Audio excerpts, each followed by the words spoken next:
What is happening, people? Liverpool Profit back again with more Liverpool related news, Liverpool related things, etc. Everything Liverpool related right here on the TLP Liverpool Profit channel. Again, the transfer window has closed, people, but it doesn't mean that transfer rumours are still not circulating around Liverpool and around other clubs as well in general. So we're here to talk about them. We are here to talk about them. There is an international break on. There's nothing better that we can do. So, without further ado, people, why don't we get into the meet and greet of the Liverpool talk? Before we start the video, however, people, before we get into the video, do remember, if you have not already done so, do subscribe to the channel. We're 25 away from 500, which is the halfway mark for me. That is my aim for now. So yeah, 500. If we can get there, smash it. Great. So yeah, do subscribe if you haven't already done so. Do drop a like on the video if you haven't already done so, and do drop a comment down below and let me know down below in the comment section what you think. We'll get into the news then, people. We'll get into the news because there's some transfer rumors circulating around wingers that I think are pretty interesting. Now, look, according to the Anfield sector, Liverpool are eyeing up Michael Olise as a name that could potentially be a Mohamed Salah replacement down the line. So, from what reports are saying, Bayern Munich are preparing for a big sale in the next 12 months, and people believe that could be Michael Olise. And Liverpool will be looking for a long-term Mohamed Salah replacement. And a lot of people seem to think that Michael Olise can step into them shoes and can be that Mohamed Salah replacement going forward, coming into Liverpool. So yeah, it looks like Liverpool are eyeing up the idea or the prospect of bringing Michael Olise in to replace Mohamed Salah as the right winger at Liverpool, which is very interesting. Very interesting. How genuine it is, I'm not sure, but rumours, so I'm here to talk about it. So yeah, I find it very intriguing. I find that very, very intriguing. Look, people, we all love Mohamed Salah to bits. You know, what Salah has done for us down the years, we love him to bits. He is a legend. He will go down as a legend in our eyes, and he will be a club legend. But the time is now coming that we do need to probably start looking at replacements for Mohamed Salah. He's 32 years old. He did just sign the contract at the end of last season. I feel he's got this season, and I think maybe next season too, before Mohamed Salah is he either retires or he either moves on to another club. So, unfortunately, it's not a nice thing to talk about, but we do probably need to start looking into the market early on for a replacement for Mohamed Salah. It's not nice. It does hurt a bit and it doesn't feel right. But you know what? It is time. We do need to start looking into the market for that replacement who is going to step into Mohamed Salah's boots once he has retired or has left Liverpool Football Club. Can Michael Olise do that, people? I'm going to be totally honest in my opinion, though. Michael Olise is a very good player. He did bits for Crystal Palace. I'm sure he's doing well over at Bayern Munich. But what Mohamed Salah has done for Liverpool down the years, the goals he scored, the moments he's come in clutch, the way he just gets the club, the fans, everything, the way he is as a person, he's a world-class footballer, in my opinion. Michael Olise, as good as he is, he's not going to be able to come in my opinion, and replicate what Mohamed Salah has done for Liverpool. I think Michael Olise is a very good player. He's a good player, but he's not world-class. He's not elite. I don't think he can step into Salah's shoes unless Liverpool decide to do the young thing. Michael Olise obviously is still a very young player. They decide to do the young thing, bring in another player after Salah who's younger, who can nurture and can develop at the club and potentially one day be as good as Mohamed Salah. But for now, looking at it now, I don't think Michael Olise could step in to Liverpool and do what Mohamed Salah does, numbers-wise, performance-wise, and just everything-wise. I think Mohamed Salah is pretty much the definition of a irreplaceable player. You know, you look into the world of football right now. You look at players who would you say is irreplaceable? I think Mohamed Salah has to be right up there on that list. For us, for Liverpool, Mohamed Salah is the definition of irreplaceable. He is someone who, no matter who you bring in, cannot be replaced. So yeah, it's an interesting saga though. I would take Olise. I would take him, but not as a Salah replacement for me. No, not for me. I take him at Liverpool. I think he's a decent player and he could do well for us and he could do bits for us. But I don't really see Bayern Munich selling him because they only signed him. Was it what? Last summer was it they signed him? I think they only signed him last summer. So he's only been there a season. This is his second season now, I believe. So I don't see Bayern selling him so quickly. I think they are going to make a big sale probably, but I don't think it'll be a Olise. I think it might be someone like a Gnabry or a Coleman or something like that. I don't think Olise leaves Bayern Munich. So yeah, I think these rumours, I don't think there's nothing much to them. So yeah, look, Olise is great, but he's no Mohamed Salah. No one's going to be Mohamed Salah. So look, I do feel, however, looking on it, that with Liverpool bringing in my Alexander Isak, we have somehow replaced Mohamed Salah in some way. Because look, what Mohamed Salah does for us, gets goals. He's a gunman.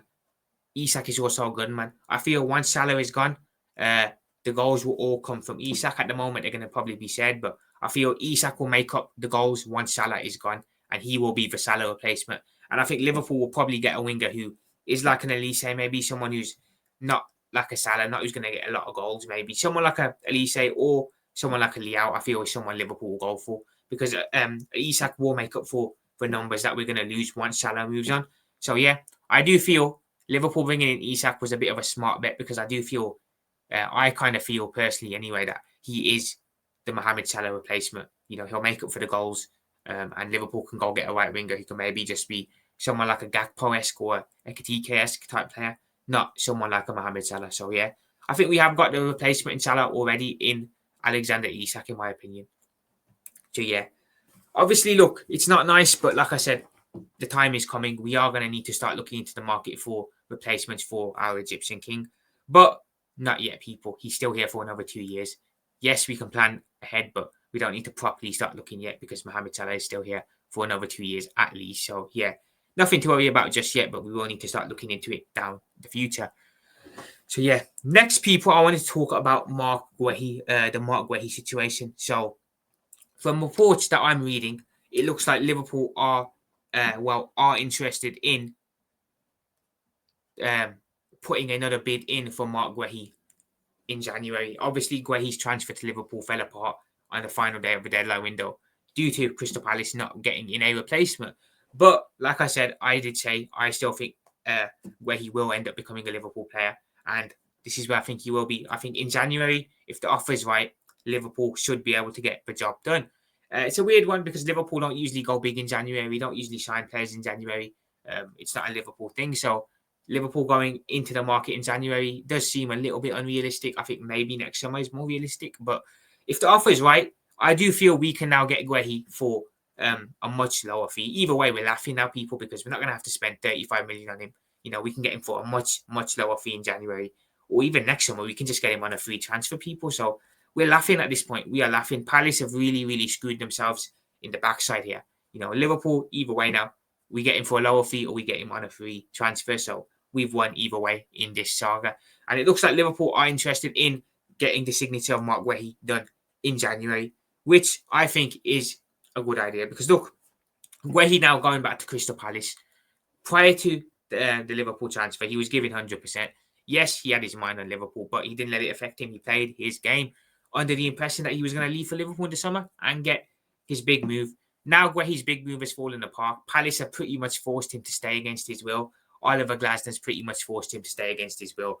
What you now have with Mark Guehi, what you will now have with Mark Guehi is a player who's unhappy. So when he goes back to Crystal Palace after the international break, I think Palace fans should not be expecting the same Mark Guehi prior to the international break starting than the one they're going to get now. They're going to get a player who, in my opinion, is going to be out of it. His head isn't going to be in the game, and he's not going to want to play for Palace no more. So whether that means he still gives 100%, whether he puts it behind him and be's the bigger person and says, you know what, I didn't get my big move to Liverpool, but you know what, I'm still going to give 100% to Palace while I am here. Or it could have the complete opposite effect, where he just down tools, he's dejected, he doesn't want to be at Palace, he kind of just, the performances drop. It could go either way, people. It could go either way. So Palace have played a risky game here, a very risky game, because I feel if you, I feel now they're in a position where they could very well be in a position where they've got a player who doesn't want to play for them, and that is bound to hinder squad morale, and it's bound to affect their season the longer Guehi stays. So yeah, Liverpool looking to sign Guehi up in January. I think it's a smart bet. If we can get him in January, happy days, perfect. Hopefully, though, until then, Liverpool can avoid injuries centre-back wise. We're going to need, obviously, Virgil is Virgil. We don't worry too much about Virgil. We're going to need Ibu to stay fit. Kanate is going to have to stay fit until January, because, Kanate, he loves to pick up a knock in the season or two. So we're going to need him to stay fit. which is very unlikely. Let's be real. He's going to pick up a knock at some point. And probably Leona is going to have to end up playing 1 or 2 games before January, which, again, I trust him. He's been bought by the club, so obviously you trust the club. So I'm not too worried there. But I feel as long as we avoid injuries till January, get Guehi in, perfect. That would be the dream come true. Like I said, but from what I'm also reading people now is that Bayern Munich have also entered the equation to sign Mark Guehi. He's no longer just a Liverpool target now. I think this summer it was only really Liverpool. It was only us who were looking to sign Guehi. I think now, next summer, potentially even in January, you've got the likes of Barcelona sniffing around. You've got the likes of Bayern Munich sniffing around. So we're going to now have competition to get his signature. Hopefully, he still has his heart set on Liverpool because from what I read prior to his move collapsing to us, he was pretty much all Liverpool. Liverpool the only club he wanted. He wasn't listening to other transfers. He wasn't listening to other real clubs talking to him. He wanted Liverpool. But now, obviously, with Barcelona sniffing around, Bayern Munich sniffing around, the player's bound to be looking around and thinking, okay, hang on. It's not just Liverpool who are looking at me now. Bayern are looking at me. Barcelona are looking at me. So I feel now we could have competition. Having said that, I still believe Liverpool will get Mark Guehi because I still think that he's got his heart set on Liverpool. And once a player's got their heart set on one particular club that they want to go to, it's kind of hard to sway them. So I still believe Liverpool will get the signature of Mark Guehi, albeit it won't be an easy signature to get. I do think we could face a little bit of a battle with Bayern Munich, particularly. Maybe not Barcelona so much, but Bayern Munich, because it does seem like they're showing some genuine interest in him. So yeah, having said that though, I still am confident Liverpool will get the signature of Guehi in either in January for a lower fee or either next summer for a free transfer. So either way, I still think Guehi will be a Liverpool player. Interesting people, very interesting. Some very, very interesting stuff to talk about today. Hope you guys have enjoyed the video. I think Guehi will become a Liverpool player. Obviously, we are going to have to start looking for a Mohamed Salah replacement soon down the line. Not nice to think about, not a very joyful topic to talk about, but we are going to have to start looking at it. Let's be totally honest about it. So yeah, people, hope you guys enjoyed the video. That is it for me though today, people. I am going to head off. Remember, on your way out, do drop a like on the video. Do subscribe to the channel if you haven't already done so. 25 away from 500, which is the halfway mark at my target currently. So if I can get there with your lot of support, I'd appreciate it. And do drop a comment down below and let me know what you guys think. For now, though, people, I'm going to head out. Liverpool profit. Peace out. Up the Reds. Let's go.